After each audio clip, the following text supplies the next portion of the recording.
Selamlar aleyküm gönül dostlarım. Bugün kalbinize şifa, ruhunuza huzur olacak çok özel bir hikaye ile beraberiz. Hazırsanız başlayalım. Soğuk bir kış gecesiydi. Şiraz'ın dar sokaklarında taş binalar ay ışığında gölgeler saçıyordu.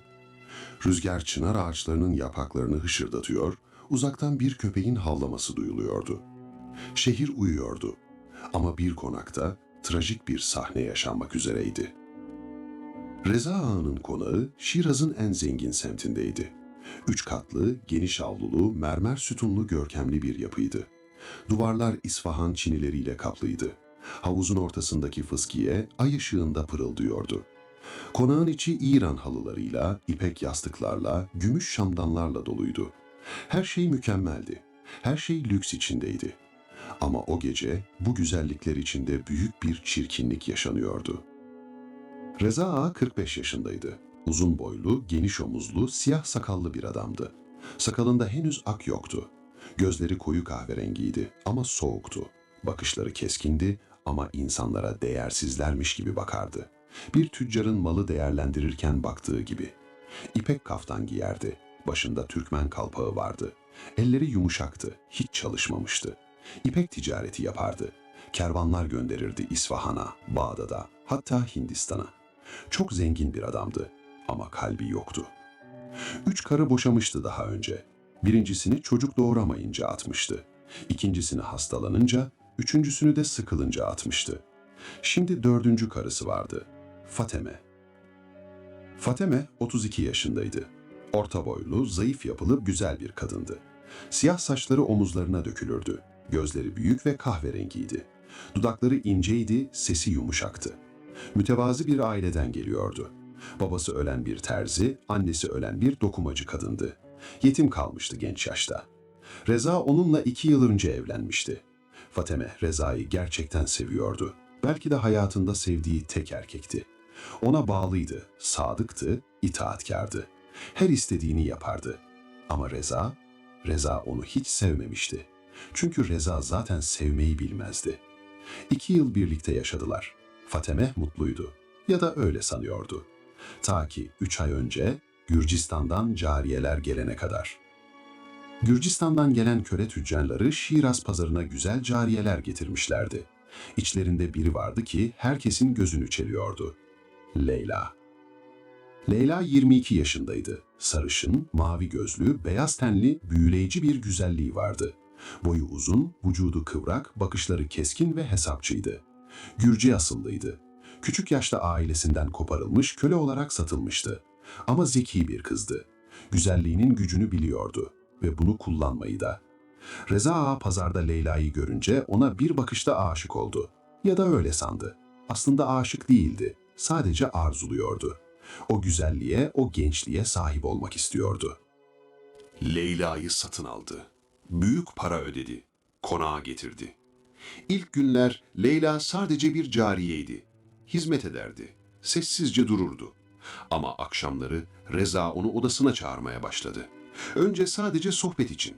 Sonra her şey değişti. Fatime ilk başta Leyla'dan rahatsız olmadı. Bir cariye diye düşündü. Geçicidir. Ama günler geçtikçe Reza'nın Leyla'ya olan ilgisinin arttığını fark etti. Artık Fatime'nin odasına gelmiyordu. Leyla ile vakit geçiriyordu. Ve 3 ay önce Fatime bir şey fark etti. Hamile olduğunu. Sevinmişti. Artık bir aile olacağız diye düşünmüştü. Çocuğumuz olunca Reza bana geri dönecek. Bir akşam Reza'ya müjdeyi vermişti. Reza demişti utangaç bir sesle. Ben hamileyim. Ebe kadın söyledi. Reza'nın yüzü değişmemişti. Sevinmemişti. Öfkelenmişti. Ne? Evet, hamileyim. Ebe kadın söyledi. Reza'nın yüzü değişmemişti. Sevinmemişti. Öfkelenmişti. İstemiyorum dedim diye bağırmıştı Reza. Leyla ile evleneceğim. Onunla yeni bir hayat kuracağım. Seni istemiyorum. O gece Fatime ağlamıştı. Yalvarmıştı. Ama Reza dinlememişti. Ve bu gece, bu soğuk kış gecesi Reza son kararını vermişti. Fatime salonda duruyordu. Üzerinde basit bir elbise vardı. Saçları dağınıktı. Gözleri yaşlıydı. Reza karşısında dikiliyordu. Leyla Reza'nın arkasında duruyordu. İpek elbise giymişti, saçları taranmıştı, dudaklarında hafif bir gülümseme vardı. "Git," dedi Reza soğukça. "Bu konaktan defol. Seni ve o çocuğu istemiyorum." Elleri titredi. "Reza, Allah aşkına, ben senin karınım. Karnımda 3 aylık senin çocuğun büyüyor. Leyla ile evleneceğim. O bana oğul verecek. Sen git." "Nereye gideyim?" diye yalvardı Fatime. "Benim ailem yok, kimsem yok." "İstediğin yere git, sokağa git. Beni ilgilendirmez." Fatime dizlerinin üzerine çıktı. "Yalvarırım, beni atma. Ölürüm ben sokakta." Reza hizmetçilere seslendi. "Çıkarın şunu." İki hizmetçi Fatime'nin kollarından tuttu. Sürüklediler. Fatime çığlık attı, ağladı, yalvardı. Ama dinleyen yoktu. Kapının eşiğine geldiler. Dışarı ittiler. Fatime taş sokağa düştü. Elleri yere çarptı. Acıyla inledi. Reza kapının eşiğinden baktı. "Bir daha bu kapıyı çalma, yoksa köpeklere kaptırırım seni." Kapı çarpıldı. Fatime soğuk taş sokakta kaldı. Kar yağmaya başlamıştı. Beyaz taneler saçlarına, omuzlarına düşüyordu. Elleri titriyordu. Karnına sarıldı. "Yavrum," diye fısıldadı. "Ne yapacağız şimdi?" Kalktı, sendeledi. Sokakta yürümeye başladı. Nereye gidiyordu? Bilmiyordu. Ama dursa donacaktı. Sokaklarda kimse yoktu. Evlerin pencereleri kapalıydı. Sadece rüzgarın sesi vardı ve Fatime'nin çıplak ayaklarının taşlara çarpma sesi. 1 saat yürüdü. 2 saat yürüdü. Sonunda bir evin kapısına geldi. Eski bir ev. Küçük ama camında ışık yanıyordu. Kapıyı çaldı. 1 kere, 2 kere, 3 kere. Kapı açıldı. Bibi Zehra kapıda duruyordu.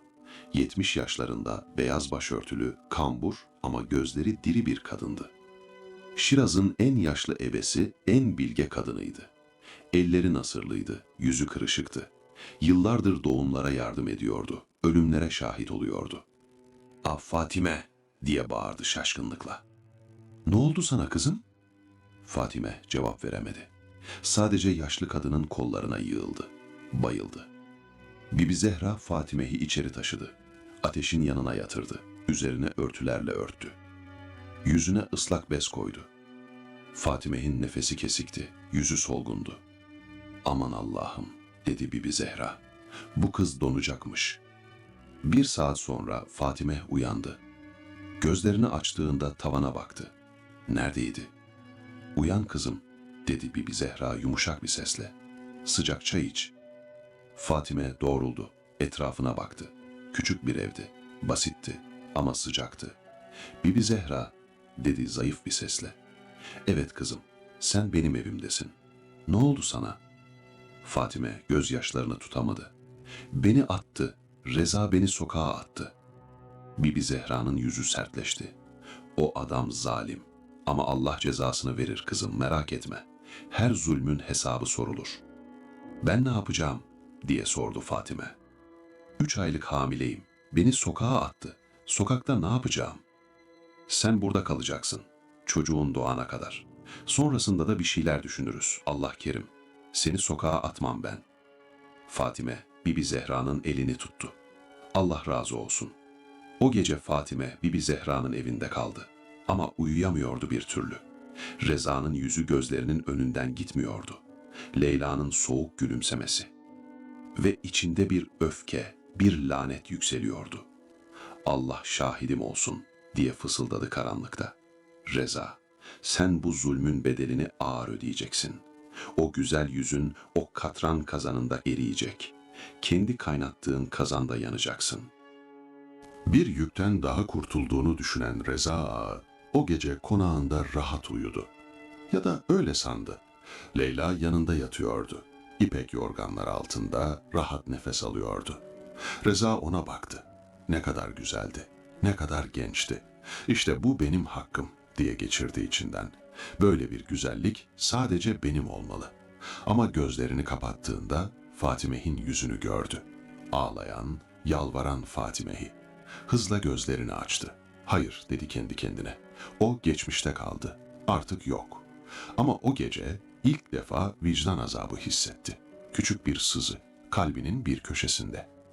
Sabah oldu. Şiraz uyanıyordu. Pazarda tezgahlar kuruluyordu. Tüccarlar mallarını diziyordu. Çocuklar sokaklarda koşuşturuyordu. Reza konağından çıktı. Sabah namazına gitmedi. Yıllardır gitmiyordu zaten. Camiye sadece cuma günleri giderdi. Gösteriş için. İmam Mehdi Efendi onu çok iyi tanırdı. Reza Ağa Allah'tan korkmayan bir adam derdi arkasından. Ama yüzüne söyleyemezdi. Reza güçlüydü. Zengin olan güçlüydü. Pazara gitti. Tüccarlar selamladı. Günaydın Reza Ağa. Nasılsınız ağam? Reza başını salladı. Cevap verdi. Ama gözleri başka yerdeydi. Bakkalın yanından geçerken bakkal fısıldadı yanındaki adama. Hamile karısını sokağa atmış. Gürcü cariye ile evlenecekmiş. Reza duydu ama umursamadı. İnsanlar konuşsun diye düşündü. Beni ne ilgilendirir? Ama aslında ilgilendiriyordu. Her bakan göz, her fısıldayan ağız içindeki o küçük vicdan azabını büyütüyordu. Akşam oldu. Reza konağa döndü. Leyla onu kapıda karşıladı. "Hoş geldin," dedi gülümseyerek. Reza onun gözlerine baktı. Ne kadar güzeldi. Ama bu gözlerde sevgi var mıydı? Yoksa başka bir şey mi? Akşam yemeği yediler. Leyla konuştu, güldü, şakalar yaptı. Reza dinledi ama aklı başka yerdeydi. "Leyla," dedi sonunda. "Beni seviyor musun?" Leyla şaşırdı. "Elbette seviyorum. Neden böyle bir şey sordun?" "Bilmem, sadece merak ettim." Leyla Reza'nın yanına geldi. Elini tuttu. "Sen benim her şeyimsin," dedi yumuşak bir sesle. Ama gözleri yalan söylüyordu. Geceleri Reza garip sesler duymaya başladı. İlk gece sanki bir kadın ağlıyordu. Uzaktan, hafif. Uyandı. Kulak kabarttı. Ses kesildi. "Hayal," dedi kendi kendine. "Sadece rüzgar." Ama ikinci gece ses daha netti. "Reza, Reza." Fırladı yataktan. "Kim var orada?" Kimse yoktu. Leyla uyuyordu. Pencereye koştu. Dışarı baktı. Avluda kimse yoktu. Sadece ay ışığı havuzun suyuna vuruyordu. Ama hissediyordu. Sanki birisi onu izliyordu. Üçüncü gece daha kötüsü oldu. Rüyasında Fatime'yi gördü. Hamile, ağlayan, yalvaran. "Beni neden attın Reza? Ben seni sadece sevdim." Uyandığında terden sırılsıklam olmuştu. "Neler oluyor bana?" diye düşündü. Aylar geçti. Reza bir gün sabunhanesine gitti. Şiraz'ın kenarında, şehir surlarının dışında bir sabunhanesi vardı. Orada katran üretilirdi. İpek boyamada kullanılırdı. Dev bir kazan vardı. İçinde katran kaynardı. İşçiler çalışırdı. Ter dökerdi. Reza ustanın yanına geldi. "Nasıl gidiyor işler?" Usta yaşlı bir adam tereddüt etti. "İyi ağam. Ama ne? İşçiler korkuyor. Garip şeyler görüyoruz diyorlar." "Ne gibi?" "Geceleri beyaz elbiseli bir kadın kazanın başında duruyormuş." Reza'nın kalbi hızlandı. "Saçmalık, hayalet diye bir şey yoktur." Usta başını eğdi. "Tabii ağam ama işçilerin bir kısmı işi bıraktı." Reza öfkelendi. "Yeni işçi bulun o zaman. Hurafe bunlar." Ama içinde o ses tekrar yankılandı. "Reza, o kazanda yanacaksın." Hızla sabunhaneden çıktı. Bibi Zahra o gün Reza'nın konağına geldi. Kapıyı çaldı. Hizmetçi açtı. "Reza Ağa ile görüşmek istiyorum," dedi kararlıca. "Ağa kimseyi kabul etmiyor." "Söyle ona Bibi Zahra geldi. Fatime'den haber var." Hizmetçi içeri koştu. Birkaç dakika sonra geri geldi. "Ağa görmek istemiyor." Bibi Zahra bağırdı. "Reza, çık dışarı, seninle konuşacağım." Pencereden Reza baktı. "Ne istiyorsun yaşlı kadın?" "Fatime'nin haberi var." Reza'nın yüzü sarardı. "Ne oldu?" "Öldü," diye bağırdı Bibi Zahra. "Doğum sırasında öldü, bebeğiyle birlikte." Reza pencereden geri çekildi. Bibi Zahra devam etti. "Sen öldürdün onu. Hamile bir kadını sokağa attın. Allah senden hesap soracak Reza. Bu dünyada ya da öbür dünyada." Reza hiçbir şey söylemedi. sadece perdeyi kapattı. Bibi Zahra gözyaşlarıyla oradan ayrıldı. O gece Reza uyuyamadı. Fatime'nin yüzü gözlerinin önünden gitmiyordu. Öldü mü gerçekten diye düşündü. Ben mi onu öldürdüm? İçinde ilk defa gerçek bir vicdan azabı hissetti. Artık küçük bir sızı değildi, büyük bir acıydı. Kalktı, salona indi, şarap içti ama huzur bulamadı. Aynaya baktı. Kendi yüzünü göremedi. Fatime'nin yüzünü gördü. Hamile, ağlayan. "Hayır!" diye bağırdı. Ayna kırıldı. Eline parçası saplandı. Kan aktı. Leyla koşarak geldi. "Ne oldu?" "Hiçbir şey!" diye bağırdı Reza. "Beni yalnız bırak!" Leyla korktu, geri çekildi. O geceden sonra Reza delirmeye başladı. Bir ay geçti. Reza, Leyla ile düğün yaptı. Görkemli bir düğün. Bütün Şiraz davet edildi. Tüccarlar, ağalar, herkes geldi. Ama içlerinden çoğu mecburiyetten geldi. Düğün günü herkes dans ediyordu. Şarkılar söylüyordu. Ama Reza mutlu değildi. Leyla'ya bakıyordu. Gülüyordu, dans ediyordu. Ama gözlerinde soğukluk vardı. "Beni gerçekten seviyor mu?" diye düşündü. O gece düğün odasında Leyla Reza'ya yaklaştı. "Artık seninle evliyiz," dedi. "Mutlu musun?" "Evet," dedi Reza. Ama içi boştu. Leyla fark etti. "Hala o kadını mı düşünüyorsun?" "Hayır, yalan söylüyorsun." Reza Leyla'nın gözlerine baktı. "Peki sen beni seviyor musun Leyla?" Leyla gülümsedi. "Tabii ki seviyorum." Ama yalan söylüyordu. Ve Reza bunu biliyordu. 2 ay sonra Leyla Reza'ya bir müjde verdi. "Hamileyim." Reza'nın yüzü aydınlandı. İlk defa gerçekten sevindi. "Gerçekten mi?" "Evet, hekim söyledi." Reza Leyla'yı kucakladı. "İşte benim oğlum, sonunda." Ama Leyla yalan söylüyordu. Hamile değildi. Sadece Reza'yı kendine daha çok bağlamak istiyordu. Çünkü başka planları vardı. Abbas genç bir tüccardı. 30 yaşındaydı. Yakışıklı, dürüst, nazik bir adamdı. İpek işinde çalışıyordu. Reza'nın çalışanıydı. Leyla Abbas'ı pazarda görmüştü. İlk bakışta etkilenmişti. Abbas da Leyla'yı görmüştü ve aşık olmuştu. Gizlice buluşmaya başladılar. Pazarda, dükkanda, bahçede. Leyla Abbas'a, "Reza beni zorla aldı, kölesi gibi tutuyor," dedi. Abbas inandı. "Seni kurtaracağım," dedi. Ama Leyla Abbas'ı da kullanıyordu. Amacı Reza'nın servetini alıp Abbas'la kaçmaktı. Bir gün Reza konakta gezinirken bahçede bir ses duydu. Gizlice yaklaştı. Leyla ve Abbas ağacın altında oturuyorlardı. El ele tutuşmuşlardı. Reza'nın dünyası yıkıldı. "Beni aldattı," diye geçirdi içinden. "Beni kullandı." Ama dışarı çıkmadı. Bekledi. İzledi, dinledi. Abbas dedi ki, "Yarın gece kaçalım, her şeyi hazırladım." Leyla gülümsedi. "Ama önce Reza'nın tüm parasını almalıyız. Kasada çok altın var." "Hırsızlık mı yapacaksın?" "Hakkım olanı alacağım. Beni köle gibi tuttu aylardır. Beni hamile sanıyor salak." Abbas gülümsedi. Ama biraz korkmuştu. Önce tereddüt etti ama sonra kabul etti. Reza konuşulan her şeyi duydu. Öfkeden titriyordu. Ama yanlarına gitmedi. Bekledi. O gece Reza yatağında uzandı. Leyla yanında uyuyordu. Ama Reza uyanıktı. Onu izliyordu. "Beni aldattı, beni kullandı," diye düşünüyordu. Hamile bile değilmiş. Her şey yalan. Ve o an Fatime'yi hatırladı. Fatime'nin yüzünü, gözlerindeki yaşları, yalvaran sesini. "Ben ne yaptım?" diye geçirdi içinden. Fatime beni seviyordu. Gerçekten seviyordu. Ama ben onu sokağa attım. Öldürdüm. İlk defa gerçek pişmanlık hissetti. Ama çok geçti. Gece yarısı bir ses duydu. Reza. Uyandı. Odada kimse yoktu. Ama ses tekrar geldi.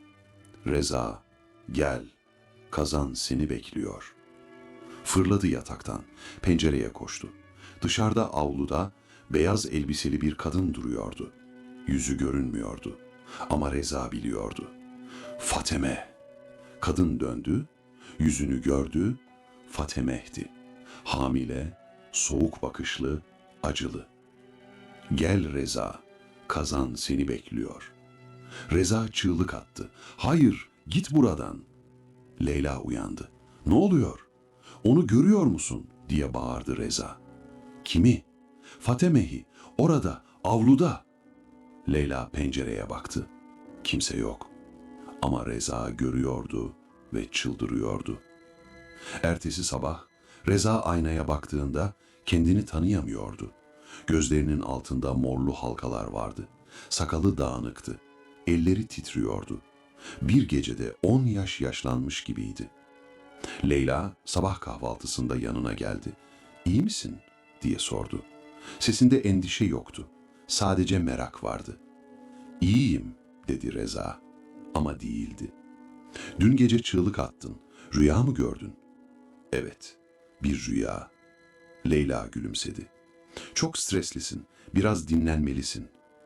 Reza Leyla'nın gözlerine baktı. Bu kadın onu aldatıyordu. Yarın gece kaçacaktı Abbas'la birlikte. Ama Reza hiçbir şey söylemedi. Bekleyecekti, izleyecekti. "Belki haklısın. Biraz dinlenmeliyim." O gün Reza sabunhaneye gitti. İşçiler onu gördüklerinde gerildiler. Usta yanına geldi. "Ağam, bir sorun var." "Ne?" "Dün gece yangın çıktı. Küçük bir yangın. Söndürdük ama katran kazanı hasar gördü." Kazana baktı. Dev bir kazandı. İçinde siyah katran kaynardı. Ateş altında fokurdardı. Etrafında buhar vardı. "Tamir edin," dedi Reza. "Ağam, işçiler korkuyor. Diyorlar ki geceleri o beyazlı kadın geliyor." "Saçmalık," diye bağırdı Reza. "Hayalet yok, anladınız mı?" İşçiler başlarını eğdiler. Ama Reza da biliyordu. O kadın vardı. Gerçekti. Ya da vicdanı gerçekti. Reza kazanın başına gitti. İçindeki kaynayan katrana baktı. Siyah, koyu, fokurdayan. Sanki bir cehennem kazanı gibiydi. "Reza!" Döndü, kimse yoktu. "Reza! Gel, bu kazan seni bekliyor." Fatime'nin sesiydi. Ama nereden geliyordu? "Neredesin?" diye bağırdı Reza. "Göster kendini." Sessizlik. Sonra kazanın içinde bir yüz gördü. Katranın yüzeyinde. Fatime'nin yüzü. "Hayır!" diye çığlık attı. Geri çekildi. İşçiler koştular. "Ağam, ne oldu?" "Hiçbir şey," dedi Reza. "Hiçbir şey." Ama terden sırılsıklam olmuştu. Akşam konağa döndüğünde İmam Mehdi Efendi onu bekliyordu. 60 yaşlarında, beyaz sakallı, göz bebekleri mavi, bilge bakışlı bir adamdı. Yıllardır Şiraz'ın camisinde imamlık yapıyordu. "Reza," dedi sakin bir sesle. "Seninle konuşmam lazım." Reza isteksizce kabul etti. Salona geçtiler. İmam doğrudan girdi konuya. "Fatime öldü. Biliyorsun değil mi?" Reza başını eğdi. "Biliyorum. Onun ölümüne sen sebep oldun." Reza fırladı. "Ben öldürmedim. Sokağa attım sadece." "Hamile bir kadını sokağa atmak onu öldürmektir," dedi imam sertçe. "Allah katında bunun hesabı sorulur." Ben onu sevmiyordum." "Sevmek zorunda değilsin ama sorumlulukların vardı. O senin karındı. Karnındaki çocuk senin çocuğundu. Sen onları öldürdün." Reza sustu. İmam devam etti. "Şimdi de bu Gürcü cariye ile evlendin. Ama o kadın seni seviyor mu?"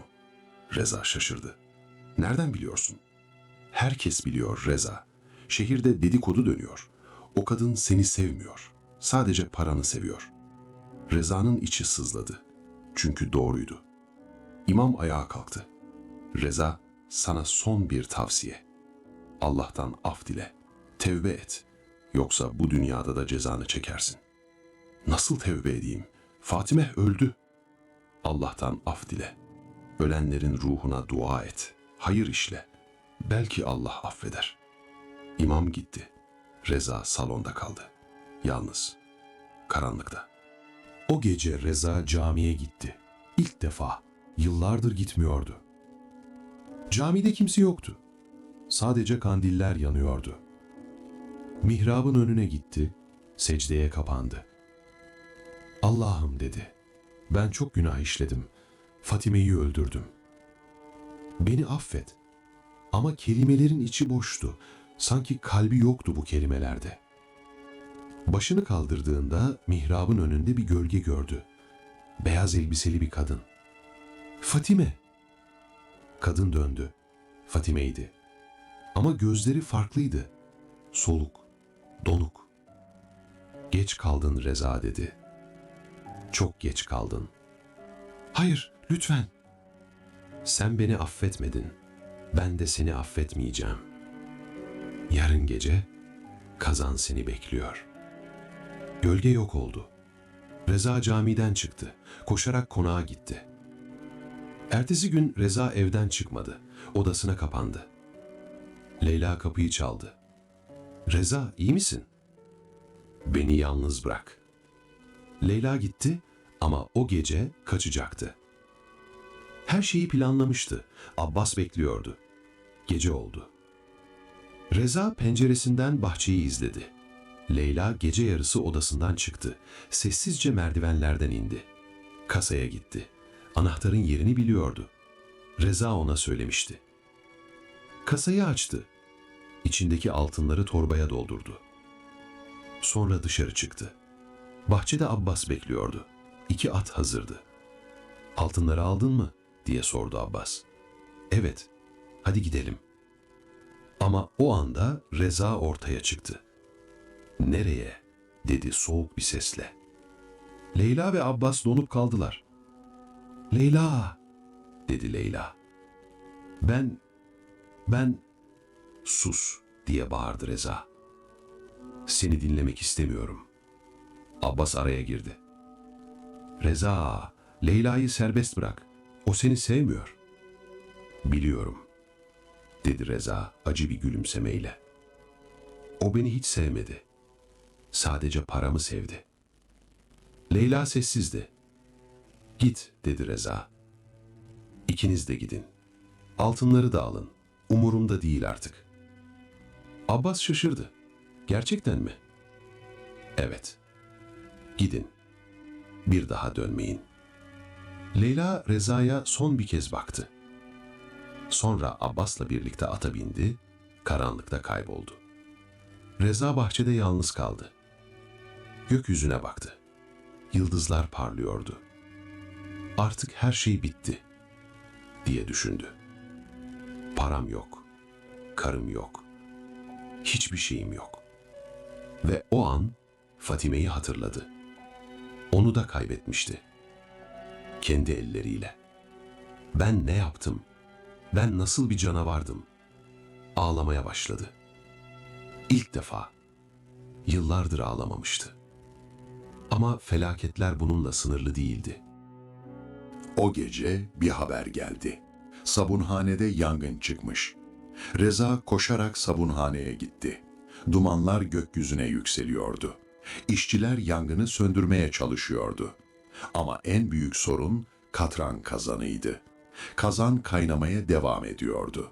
İçindeki katran fokurduyordu, taşıyordu. "Kazanı söndürün," diye bağırdı Reza. "Yapamıyoruz ağam, ateş çok büyük." Reza kazana baktı. Dev, siyah, kaynayan. Ve o anda kazanın yanında beyaz bir elbiseli kadını gördü. Fateme. "Gel Reza," dedi. "Artık zamanı geldi. Kazan seni bekliyor." "Hayır," diye bağırdı Reza. "Gitmeyeceğim." Ama ayakları kendiliğinden hareket etti. Kazana doğru yürüdü. "Reza, orada durma," diye bağırdılar işçiler. Ama Reza duymuyordu. Fateme elini uzattı. "Gel, benimle gel." Reza elini uzattı. Ve o anda kazanın yanındaki merdiven kırıldı. Reza dengesini kaybetti. Düştü. Kaynayan katranın içine. Çığlıkları tüm Şiraz'ı duydu. İşçiler çığlık attılar, koştular. Ama çok geçti. Reza Ağa kaynayan katran kazanının içindeydi. Elleri havada çırpınıyordu. Ağzından çıkan sesler artık insan sesi değildi. Sadece acı, sadece ıstırap. Ustabaşı uzun bir sırıkla Reza'yı çekmeye çalıştı. Ama katran yapışkandı, sıcaktı, öldürücüydü. 10 saniye sonra Reza'nın çırpınışları durdu. Sessizlik çöktü. Kazanın içinde sadece kaynayan siyah katran vardı ve Reza Ağa'nın cesedi. Sabah olduğunda bütün Şiraz haberi duydu. Reza Ağa öldü. Katran kazanına düşmüş. Allah cezasını verdi. İnsanlar sabunhaneye akın etti. Kazana baktılar. İçinde artık bir ceset bile yoktu. Katran her şeyi eritmişti. Bibi Zehra haberi duyunca şaşırmadı. Başını salladı. Fatemeh'in laneti gerçek oldu, dedi. Dedi ya, seni o kazanda kaynatacaklar. İşte öyle oldu. İmam Mehdi Efendi cenaze için geldi. Ama cenaze yoktu. Cesedi bile yoktu. Ne yapacağız diye sordu ustabaşı. Gıyabi cenaze namazı kılacağız, dedi imam. Allah rahmet etsin. Günahları çoktu ama adaleti de gördü. Cuma günü camide cenaze namazı kılındı. Ama kimse gelmedi. Sadece imam, ustabaşı ve birkaç işçi vardı. Reza Ağa'nın konağı boş kaldı. Hiç kimse almak istemedi. Lanetli ev, dediler. Orada zalim bir adam yaşadı. Hamile karısını öldürdü. O ev uğursuz. Aylar geçti. Konak harabeye döndü. Kapıları kırıldı, pencereleri kırıldı. Köpekler içinde uyumaya başladı. Leyla ve Abbas Şiraz'dan kaçtılar. Altınları aldılar, uzak bir şehre gittiler. Ama mutlu olamadılar. Abbas bir gün Leyla'ya sordu. Reza'yı hiç sevdin mi? Leyla cevap vermedi. Beni seviyor musun diye sordu Abbas. Leyla yine cevap vermedi. O gece Leyla kaçtı. Altınları alıp gitti. Abbas'ı da terk etti. Abbas yalnız kaldı ve anladı. Leyla kimseyi sevmiyordu. Sadece parayı seviyordu. Yıllar sonra Abbas bir dilenci olarak öldü. Leyla'nın ne olduğu hiç bilinmedi. Bazıları şöyle der. O da kötü bir sonla öldü. Çünkü etme bulma dünyası. Fatime'nin mezarı Şiraz'ın dışındaki küçük mezarlıktaydı. Basit bir mezardı. Üzerinde sadece bir taş vardı. Fatime binti Hasan. Allah rahmet etsin. Bibi Zehra her hafta mezarına gelirdi. Dua ederdi. Ya Rabbim derdi. Bu zavallı kıza rahmet et. Zalim bir koca ona zulmetti. Ama sen adaletini gösterdin. Reza kendi kazanında öldü. Fatime'nin laneti gerçek oldu. Yıllar geçti. İnsanlar Reza Ağa'yı unuttu. Ama hikayesini unutmadılar. Şiraz'da anneler kızlarına şöyle derlerdi. Eğer bir adam sana kötü davranırsa Allah her şeyi görür. Zulüm yapan bir gün zulmün bedelini öder. Babalar oğullarına şöyle derlerdi. Karına iyi davran, onu sokağa atma. Çünkü Reza Ağa'nın başına geleni gördün değil mi? Kendi kazanında yandı. Bibi Zahra 90 yaşına kadar yaşadı. Ölmeden önce genç kızları topladı. Son hikayesini anlattı. Dinleyin kızlarım dedi. Size Fatemeh'in hikayesini anlatayım. Genç kızlar toplandılar. Bibi Zahra anlatmaya başladı. Bir zamanlar Şiraz'da Reza Ağa diye bir zalim yaşardı. Zengin bir adamdı ama kalbi yoktu. 4 karısı vardı. Hepsini teker teker atmıştı. Sonuncusu Fatemeh'ti. 3 aylık hamileydi. Ama Reza, Gürcü cariyesi Leyla'ya aşık oldu ve Fatemeh'i sokağa attı. Genç kızlar dinledi. Gözleri doldu. Fatime o gece benim evime geldi, dedi Bibi Zahra. Kar yağıyordu, donuyordu. Onu içeri aldım ama çok geçti. Erken doğum yaptı. Ama hem kendisi hem de bebeği öldü. Son nefesinde Reza'ya lanet etti. Seni o kazanda kaynatacaklar dedi. Genç kızlar dehşete kapıldılar. Ve öyle oldu, dedi Bibi Zahra. Reza kendi sabunhanesindeki katran kazanına düştü. Kaynayan katranın içinde öldü. Tıpkı Fatemeh'in dediği gibi. Gerçek mi bu? Diye sordu bir kız. Gerçek, dedi Bibi Zahra. Ben gördüm, hepimiz gördük. Genç kızlardan biri sordu. Peki Leyla'ya ne oldu? Leyla Abbas diye bir tüccarla kaçtı. Reza'nın altınlarını çaldı. Ama mutlu olmadı. Sonunda o da kötü bir şekilde öldü. Neden? Çünkü, dedi Bibi Zahra, etme bulma dünyası bu. Kötülük yapan kötülük görür. Zulüm eden zulmün karşılığını alır. Belki bugün, belki yarın, belki 10 yıl sonra. Ama mutlaka alır. Genç kızlar başlarını salladılar. Şimdi, dedi Bibi Zahra, size bir şey söyleyeceğim. İyi dinleyin. Kızlar dikkat kesildiler. Hayatta birileri size zulüm edebilir. Kocalarınız, aileleriniz, toplum. Ama asla umutsuzluğa kapılmayın. Çünkü Allah görüyor. Allah adildir. Zalim olan mutlaka cezasını çeker. Fatime öldü ama Reza da öldü ve Reza'nın ölümü Fatemeh'in ölümünden çok daha acı oldu. Biz ne yapmalıyız diye sordu bir kız. Sabırlı olun, dua edin, Allah'a güvenin ve asla kimseye zulüm etmeyin. Çünkü zulüm size de geri döner. O gece Bibi Zahra öldü. Uykusunda, huzur içinde. Cenazesine bütün Şiraz geldi. Çünkü o iyi bir kadındı. Yıllarca insanlara yardım etmişti. Fatemeh'in mezarının yanına gömüldü. Ve yıllar sonra Şiraz'ın çocukları o mezarlığa geldiklerinde anneleri şöyle derdi. İşte burada Fatemeh yatıyor. Zalim bir koca tarafından öldürüldü. Ama Allah adaletini gösterdi. Koca kendi kazanında yandı. Ve çocuklar sorardı. Gerçek mi bu? Anneler gülümserdi. Evet, gerçek. Asla unutmayın. Etme bulma dünyası. Rabbim bu hikayedeki güzellikleri hayatımıza nasip etsin. Videoyu beğenmeyi ve yorumlara bir amin bırakmayı unutmayalım. Allah'a emanet olunuz.